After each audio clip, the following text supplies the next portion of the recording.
حضرت ابو ہریرہ رضی اللہ عنہ فرماتے ہیں کہ رسول اللہ صلی اللہ علیہ وسلم نے فرمایا، حضرت داؤد علیہ السلام بڑے غیرت والے نبی تھے۔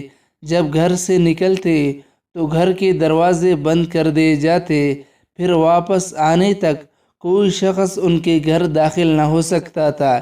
ایک دن گھر سے نکلے اور معمول کے مطابق گھر کے دروازے بند کر دیے گئے تو تھوڑی ہی دیر کے بعد ان کی بیوی کی نظر پڑی تو دیکھا کہ کوئی آدمی گھر کے اندر کھڑا ہے۔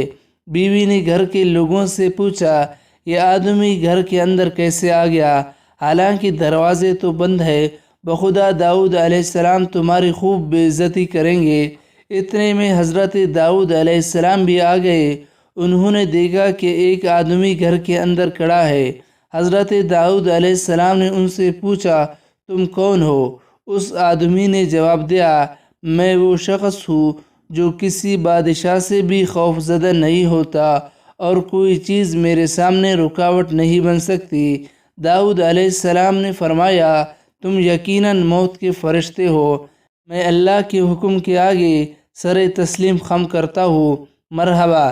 پھر جلدی سے اپنی جگہ پر گئے اور وہیں ان کی روح قبض کر لی گئی اور وہ اپنے کام سے فارغ ہو گئے اور آفتاب ان پر طلوع ہوا۔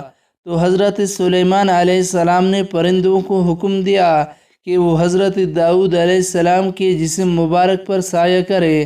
چنانچہ پرندوں نے ان پر سایہ کیے رکھا یہاں تک کہ ان دونوں پر زمین تاریک ہو گئی۔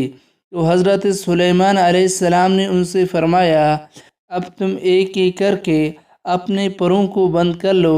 چنانچہ ان پرندوں نے حکم کی تعمیل کی۔